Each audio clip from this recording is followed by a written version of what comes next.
भाइयों वीडियो को ध्यान से देखना, जनरल अवेयरनेस है, आपके बहुत काम आएगी दोस्तों। किसी एजेंट के पास में मैं ये नहीं कहता कि मेरे पास आके भाई अप्लाई करो, मैं आपका वीज़ा लगवा के दूंगा, नहीं भाई, ठीक है। मेरा काम डॉक्यूमेंटेशन का है, मैं कोई वीज़ा लगवा के नहीं दे सकता आपको, ठीक है भाई। मैं सिर्फ और सिर्फ आपको डॉक्यूमेंटेशन प्रोवाइड कर सकता हूँ। लेकिन मैं आपको इस वीडियो के अंदर भाई अच्छे से बताऊँगा कि आप अगर किसी एजेंट के पास जा रहे हो, जो वो आपको ऑप्शंस देता है उससे आपको बिवेयर कैसे होना चाहिए, कैसे आपको केयरफुल रहना चाहिए। अब ध्यान से सुन लेना भाई मेरी बात, ठीक है। देखो, पहली चीज़ तो अगर आपकी भाई उम्र अगर स्टडी की है तो आप भाई स्टडी वीज़ा पे आओ। जैसे अगर आपकी उम्र भाई 18-20 साल, आपकी एजुकेशन में कोई गैप नहीं है, गलत नहीं बोलूँगा भाई, स्टडी वीज़ा आपके लिए बेस्ट ऑप्शन है। वर्क वीज़ा किन के लिए होता है? वर्क वीज़ा भाई उनके लिए होता है जो मेरे भाई ये चीज़ मिस कर चुके होते हैं स्टडी वीज़ा वाली, और ना उनके पास बजट होता है ना। बजट भी नहीं होता, क्योंकि स्टडी वीज़ा में आओगे, आपको मान लो 20-25 लाख रुपए कहीं नहीं गया, 30 लाख रुपए भाई आराम से यूजुअल है, ये लगेगा है ना। इंडिया का बता रहा हूँ मैं आपको। अब भाई देखो, अगर आप वर्क वीज़ा पे आते हो, वर्क वीज़ा के ऊपर सीजनल जॉब्स होती हैं और कई तरह से सीजनल नॉन सीजनल जॉब्स होती हैं जो परमानेंट हो जाती हैं बाद में जाके, ऐसा भी सिस्टम होता है बहुत सारी कंट्रीज़ के अंदर। अब इस वीडियो के अंदर आपको मैं ये बताने वाला हूँ कि देखो भाई, किसी भी एजेंट के पास आप जा रहे हो तो वो क्या ऑप्शन क्या समझ के पिच करेगा आपको, और आपको कैसे उन ऑप्शन से बचना है, या आपको अपने उससे क्या पूछना है, वो आपको डिटेल में इसके बारे में जानकारी मैं आपको दूंगा। वीडियो को लाइक करना है, सब्सक्राइब करना है, शेयर करना है किसी मेरे भाई के साथ में जो जाना चाहता हो, ठीक है। इंस्टाग्राम पे मुझे फॉलो कर सकता है, और इसके अलावा कॉल बनाने का लिंक मेरे से बात करने के लिए या कंसल्टिंग या फिर कोई भी सर्विसेज लेने के लिए नीचे कमेंट्स में दिया हुआ है, पिन कर दिया है। क्लिक करोगे, दिन सिलेक्ट करके आप अपने हिसाब से, अपने टाइम जोन के हिसाब से कॉल बनाओगे दोस्तों, और टाइम पर कॉल पर आओगे, ठीक है। गूगल मीटिंग ऐप डाउनलोड कर लेना, उससे शेयर करने में चीज़ें आसानी हो जाती है, आपको कुछ दिखाना होता है तो आसान हो जाता है। और छोटी सी गुजारिश है दोस्तों, अगर आप मुझे मेरे अच्छे काम के लिए सपोर्ट करना चाहते हैं तो आप मेरी चैनल की मेंबरशिप ले सकते हैं। अगर आप ज्वाइन बटन पर क्लिक करेंगे तो आपको एक बहुत ही नॉमिनल सा अमाउंट मिलेगा दोस्तों, उससे आपके भाई को अच्छा काम करने के लिए प्रेरणा मिलती है। आपको मालूम है लक्की सब्सक्राइबर वगैरह बहुत जल्दी होने वाला है, तो हो सकता है आप भी उसमें से एक ही हों। तो इसलिए अगर आप अपने भाई को सपोर्ट करेंगे ज़्यादा से ज़्यादा, तो ये अच्छा काम करने की प्रेरणा और दोस्तों हिम्मत मिलती है। और अगर आप मैक्सिमम अमाउंट का सब्सक्राइब अगर करते हैं, अगर मेंबरशिप अमाउंट अगर मैक्सिमम अमाउंट का लेते हैं, जो मैक्सिमम अमाउंट का है, तो उससे आपको फ़ायदा होता है दोस्तों, क्यों आपको जो है मेरी सर्विसेज के ऊपर उससे जो ऑलरेडी बहुत ही अच्छा एक डिस्काउंट मिलेगा। भाइयों, पहली बात तो मैं आपको बता दूं कि कोई भी अगर जेन्युइन एजेंट होगा ना, तो वो आपको ना बड़े बड़े सपने नहीं दिखाएगा, लाइक लग्जमबर्ग, डेनमार्क या ऐसी कोई कंट्री के आपको सपने नहीं दिखाएगा, क्योंकि उसको खुद पता होगा कि आप ऐसी कंट्री में जा नहीं सकते।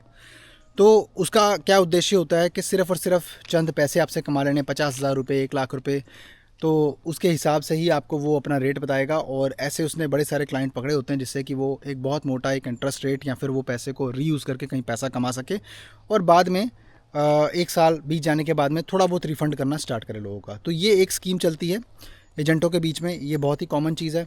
आप अगर कोई भी ऐसी फ्रॉड कंसल्टेंसी को जानते हैं या आपके साथ स्कैम हो चुका है, तो आप नीचे कमेंट्स में ज़रूर बताइएगा।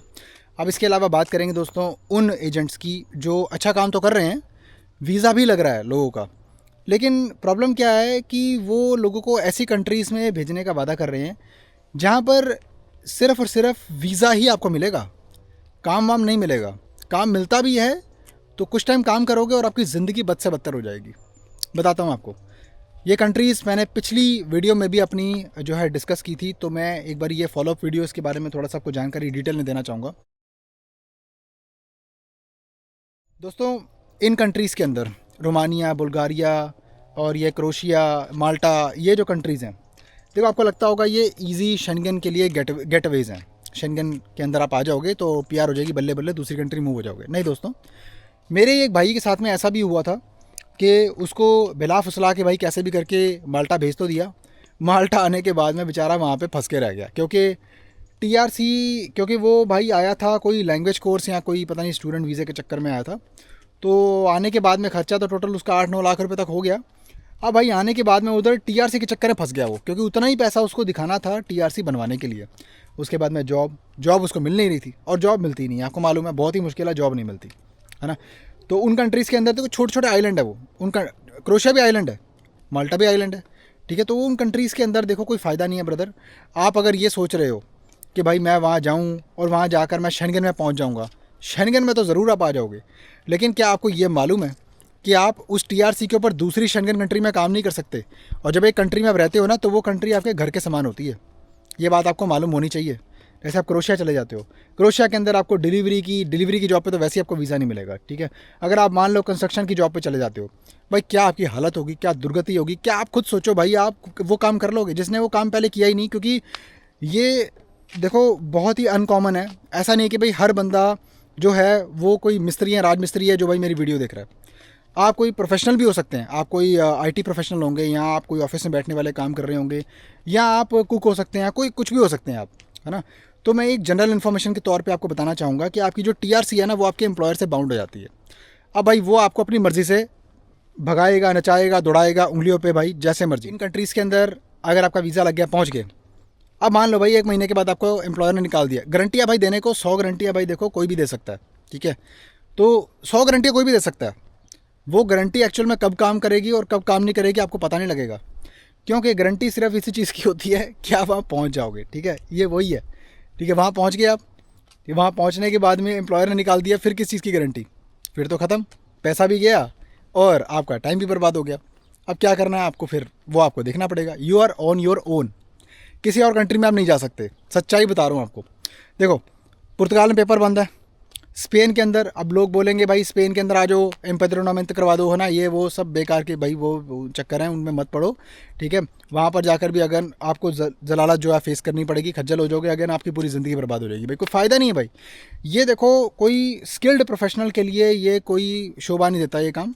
कोई समझदार जो आदमी है, जो वीज़े के ऊपर आकर जो पूरी डिसिप्लिन से रहना चाहता है, ये उनके लिए ऑप्शंस नहीं है भाई, इनमें मत फंसना आप। अब शेंगेन में आने का मतलब ये थोड़ी है कि भाई आपको वहाँ पीआर मिल जाएगी। खुद सोचो, क्या सुना है कभी किसी के पास में भाई कि बंदे ने भाई वहाँ पे जॉब की, 5 साल के बाद में भाई पासपोर्ट ले लिया, रोमानिया में, बुल्गारिया में, क्रोशिया में, भाई पासपोर्ट मिलता ही नहीं वहाँ पर। क्या करोगे आप? वहाँ जाओगे एम्प्लॉयर के, जैसे गल्फ़ कंट्री में होता है ना, गल्फ़ कंट्रीज़ के अंदर जैसे चक्कर होता है कि एम्प्लॉयर आपको बांध के रखेगा, वही चक्कर है। वहाँ पे आपका कोई आईडी वाईडी ना भी रखवाए तो आपको जो है वैसे ही वो बांध के रखेगा टीआरसी के चक्कर के अंदर, कि भाई हाँ जॉब कर रहा है तो ठीक है। ऐसे ऐसे बंदे मेरी नज़र में है भाई जो जॉब कर रहे हैं, लेकिन इतने डर के जॉब कर रहे हैं कि कब उनको भाई लात पड़ जाए जॉब से, फिर क्या करोगे आप? तो जब भी आप किसी एजेंट के पास जा रहे हो तो उससे कुछ ऐसे बेटर ऑप्शंस पूछो, है ना, कि भाई जहाँ पे जाने के बाद में आपकी एक लॉन्ग टर्म रेजिडेंसी का प्रोग्राम हो। इटली हो गया, स्लोवाकिया अच्छी कंट्री है, स्लोवाकिया के इंडिया से लेकिन अपॉइंटमेंट में बड़ा बहुत चक्कर है भाई। पुर्तगाल हो गया, स्पेन हो गया, ये होती है कंट्रीज़, ठीक है। ये होती है कंट्रीज़ जो आपको एक आपके फ्यूचर की स्टेबिलिटी और सिक्योरिटी देंगी। कम से कम ये कंट्रीज़ में अगर आपको ढंग की जॉब ना भी मिले ना, तो भी इन कंट्रीज़ में आगे फ्यूचर में आपको एक होप होती है कि मेरे को भाई कम से कम मेरे को यार, है ना, नेशनलिटी तक तो मैं पहुंच जाऊंगा, पीआर तक तो पहुंच जाऊंगा। पोलैंड की बात करेंगे, पोलैंड में भी आप भाई 5 साल लगाओ, है ना, European long duration card apply कर सकते हो। हर कंट्री में ऑलमोस्ट रूल है, लेकिन कुछ कंट्रीज़ के अंदर जो मैं आपको बताई है ना अभी, इन कंट्रीज़ में आप भाई बहुत मुश्किल है वहाँ तक पहुँचना भाई, और वो आपको कभी देंगे ही नहीं। क्योंकि वो कंट्रीज़ जो हैं माइग्रेंट वर्कर्स को इस तरह से ट्रीट करती हैं कि वहाँ पर भाई आप आओ, काम करो और काम ही करो बस, है ना। क्योंकि देखो अपने लोगों ने गंद भी बड़ा मचाया है, तो मैं उनकी भी साइड लेना चाहूँगा भाई कंट्रीज़ की, क्योंकि भाई अपने लोगों ने बहुत गंद मचाया है। अपने लोगों ने वहाँ जाकर भाई वर्क परमिट बिजनेस और ये सब वहाँ पे भाई बेचने का 500 यूरो, 1000 यूरो, 2000 यूरो के अंदर भाई बेचने का जो काम शुरू किया, उसकी वजह से भाई देखो हर चीज़ नज़रों में आती है, ठीक है। तो कोई भी एजेंट के पास अगर आप जाओ तो किसी अच्छी कंट्री के बारे में बात करो। ये नहीं कि वो लग्जमबर्ग बता दे तो आप लग्जमबर्ग के उस पे नाम पे उछलने लग जाओ, नहीं। थोड़ा सा रिसर्च करो, ये आपके ऊपर है। लॉन्ग टर्म रेजिडेंसीज़ वाली कंट्रीज़ अगर वो कर रहा है, या अगर वो कोई ऐसी कंट्री कर रहा है जैसे स्लोवाकिया हो गया, फिर भी इंडिया से उसकी अपॉइंटमेंट नहीं मिल रही है, अगर वो ये ऑप्शन बता रहा है तो वो आपका भला सोच रहा है भाई, है ना। अगर वो कोई ऐसी कंट्रीज़ की बात करता है जहाँ कंस्ट्रक्शन की जॉब है, क्रोशिया, माल्टा वगैरह भेजने की बात करता है, तो वो आपकी मर्ज़ी है। मैं इस पर नहीं बोलना चाहूँगा कि भाई आपको जाना चाहिए नहीं जाना चाहिए, मैंने अपनी राय देनी थी। हो सकता है कई लोग भाई वहाँ पे हों, बड़े खुश भी हों, तो ये ना इंडिविजुअल टू इंडिविजुअल डिपेंड करता है। लेकिन अब जो नए लोग जा रहे हैं उनका तो बड़ा बुरा हाल है भाई, सच्चाई आपको बता रहा हूँ मैं। बाकी हाँ, उसमें से भी कोई 10 एक बंदे में से भाई कोई 2-3 बंदे अगर सुखी निकल गए, सही है भाई, वहाँ पे काम कर रहे हैं, लेकिन उसका उनका कोई फ्यूचर नहीं है। आपको भी खुद मालूम है भाई, अगर आप मेरी वीडियो देख रहे हो, आपको कोई फ्यूचर नहीं है भाई। आपको फ्यूचर बनाने के लिए, अपना फ्यूचर सिक्योर करने के लिए, अपनी फैमिली के लिए, अपने लिए, तो कोई ऐसी कंट्री में जाना ही पड़ेगा जहाँ पे आपको लॉन्ग टर्म रेजिडेंसी मिले दोस्तों, ठीक है भाइयों। मेरा दोस्तों कोई उद्देश्य नहीं है कि मैं आपके सेंटिमेंट्स को हर्ट करूँ, ना ही किसी एजेंट को डिफेम करूँ। मैं आपको ऑलरेडी बता चुका हूँ, मैं सिर्फ और सिर्फ अपने चैनल के राही इंडिपेंडेंट इन्फॉर्मेशन दे रहा हूँ, ठीक है, जो कि बेस्ट ऑफ माई नॉलेज है, ठीक है। अगर आपको समझ में आती है मेरे साथ में आप जुड़ सकते हो, नहीं तो कोई बात नहीं भाई, है ना। अच्छा लगा कि आप मेरी वीडियो देखने के लिए आए, और बहुत ही आपका तहे दिल से मैं शुक्रिया अदा करता हूँ। और इसी तरह के कंटेंट के लिए आप मेरे साथ जुड़ सकते हैं। अगर आप जुड़ना चाहें तो लाइक कर सकते हो, सब्सक्राइब कर सकते हो, चैनल को शेयर कर सकते हो, ज्वाइन भी कर सकते हो। अगर ज़्यादा सपोर्ट करना चाहो तो बहुत अच्छा लगेगा आपके भाई को, और इंस्टाग्राम पे फॉलो कर पाओगे। इसके अलावा आपको मिलता हूँ फिर किसी और शानदार कंटेंट में। तब तक के लिए अपना बहुत सारा ख्याल रखिए, अपने भाई को दुआ में याद रखिए। Bye bye.